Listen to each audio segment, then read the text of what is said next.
South Korea declares a period of national mourning for the 154 people crushed to death on the streets of Seoul. Most of those who died in the tragedy in the nightlife district were teenagers or in their early 20s.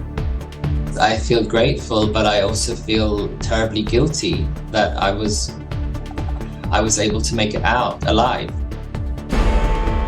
Also ahead, dozens killed as a suspension bridge collapses in the Indian state of Gujarat. And Brazil chooses between two extremes as it elects its next president. We'll have the latest on the exit polls from Sao Paulo.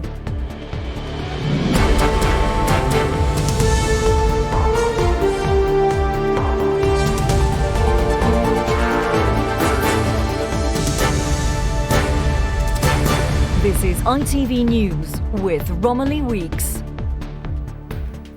Good evening. South Korea has declared a period of national mourning for the 154 young partygoers crushed to death in crowds celebrating Halloween. As the president visited the scene of the tragedy in Seoul, distraught families were finding out whether their missing loved ones are among the dead and injured. Attention is now turning to why crowds of tens of thousands were allowed to build up in the nightlife district, creating a deadly crush when they became trapped in a narrow alley. A warning. Our Asia correspondent Debbie Edwards' report has distressing pictures from the start. These parents were among the dozens of hopeful relatives who had waited all night for news, to then be told the worst. Tens of thousands of mostly young people had gone out to celebrate Halloween and the first big party in Itaewon since COVID restrictions were lifted. By 10 o'clock on Saturday night, its narrow alleys were a sea of people. When the crowd cleared, paramedics, police and anyone who could help joined the desperate battle to save lives. It was meant to be such a happy... Rafael Rashid says he and his friends left early because it felt dangerously overcrowded. Of course, I feel grateful, but I also feel terribly guilty that I was able to make it out alive. But unfortunately, some others, similar to me, might not have been able to make it out just because they were one street away. The president of South Korea visited the scene to see for himself the aftermath of one of the country's greatest tragedies. He declared a week of national mourning for a street stampede that has claimed more than 150 lives. The evidence examined by police included the belongings of a youthful generation, happy to be partying together again. As a president who is responsible for the lives and safety of the people, I feel heavy-hearted and it is difficult to control my sadness.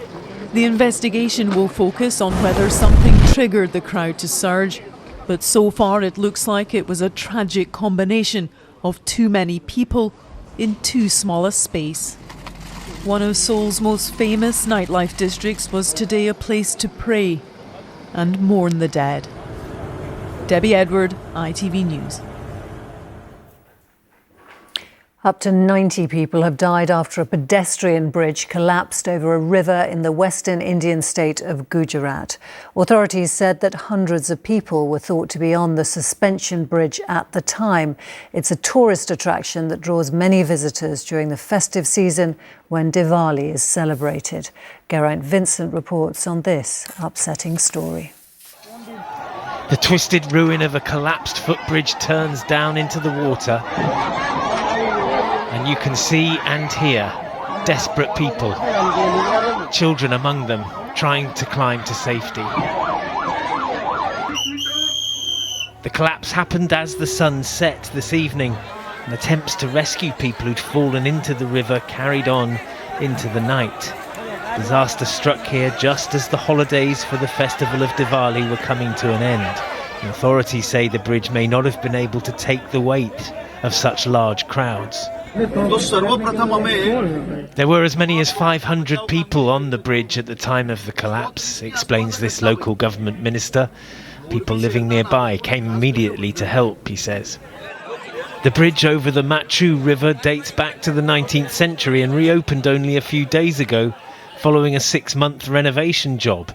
Opposition parties are already demanding an investigation, claiming that proper safety checks weren't carried out. Tonight, though, the emergency services and the Indian military are still trying to find survivors of a disaster where the death toll seems almost certain to rise. Geraint Vincent, ITV News. Polls have closed in the race for Brazil's next president. The country is deciding between the current far-right leader Jair Bolsonaro and another former president, the left-wing Luiz Inácio Lula da Silva. The campaign has been bitterly fought and widened divisions in the country. The result could have profound implications for the Amazon rainforest and global warming, as Emma Murphy reports from Sao Paulo. His vote was for himself for a further 4 years as president, for a right-wing conservative Christian Brazil. Yet this is a ballot President Jair Bolsonaro has consistently questioned, seeking to undermine its validity the more dire his position in the polls has become. Insisting he will win, he told those at the polling station that if God wants, victory will be his. This is the man seeking to deny that victory and retake the highest office in the land, former President Lula da Silva. His vote is for a left-wing Brazil, a Brazil which would once again give voice to all in society and reintroduce protection for the Amazon and its people. Polls suggest this angry, polarised campaign will end in success for Lula. If so, it would be a spectacular comeback for a man jailed, then cleared of corruption in office. In the hours ahead, Lula da Silva hopes he will be president-elect of this country. But even his supporters fear the violence his victory could unleash. Bolsonaro has governed with a populist Trump-style presidency, giving rise to fears that should he be defeated, he won't leave power without a fight. I don't think he's ready to lose. Guilherme Casarões is a political analyst who's followed this campaign. I fear violence in the streets in the short run because Bolsonaro has very successfully created this narrative that elections are fraudulent. And of course, even if he doesn't mean it, he's got 50 million voters who tend to believe in him or poised to believe in whatever he says. Voting is mandatory in Brazil and 120 million ballots are expected to be cast as this country chooses between two very different visions for its future. And Emma is in Sao Paulo for us tonight. Emma, the polls closed 2 hours ago. What's the current state of play? Well, the counting is taking place really quickly because this is a purely electronic ballot. I'm just going to refer to my phone because the results are changing by the second. The latest information we have is that 89.5% of the votes have been counted, 50.5 are with Lula, 49.4 with Jair Bolsonaro. So at the moment, the momentum is very much with Lula, but you know, they're incredibly tight figures. There's around 1 million votes between them.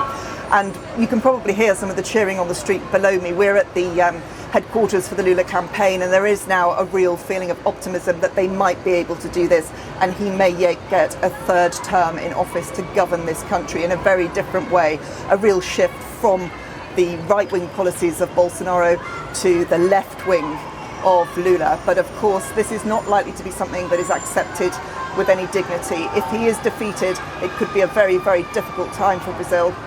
Out on these streets here tonight, there is a huge police presence to cope with whatever might come at the end of this ballot. Emma, in a noisy Sao Paulo, thank you very much. A Border Force migrant centre in Dover was attacked with petrol bombs today. 2 people were injured when a man threw the devices at the perimeter fence from a car. It's thought he then took his own life after driving to a nearby petrol station. Newly reappointed Home Secretary Suella Braverman is facing fresh scrutiny, this time over allegations that she ignored legal advice about keeping asylum seekers in processing centres for too long. Today, the Levelling Up Secretary, Michael Gove, insisted she's still the right person to be Home Secretary, as Harry Horton reports. It's less than 6 days since Suella Braverman started her second stint as Home Secretary. So far, it's hardly been a smooth return. This week, inspectors told MPs this migrant processing centre in Manston, Kent, was so overcrowded it was unsafe. Today, the Home Secretary was accused of ignoring legal advice about detaining migrants here for unlawfully long periods, something the government denies. The situation in Manston is not one that any of us are happy with, but Suella has been working incredibly hard in order to ensure that we can deal effectively with the facts on the ground, and she's deployed an Army General, Stuart Skeets, in order to make sure that the situation in Manston can be improved. Suella Braverman's first stint as Home Secretary ended less than 2 weeks ago, following a security breach. Opposition parties say she should never have been allowed back into government. All of this shows why Rishi Sunak was so irresponsible to reappoint her just 6 days after she had broken the ministerial code. This is not in the interests of the country. We've still got the Conservative Party putting their own politics before the national interest. One former Tory Chancellor says the Home Secretary may soon be forced out. Well, I think they probably make a calculation down the street that she's going to blow up, and that's fine by them because, you know, she's no fan of theirs and they're no fan of hers. For now, Suella Braverman remains in post, with an ever-growing list of challenges on her desk.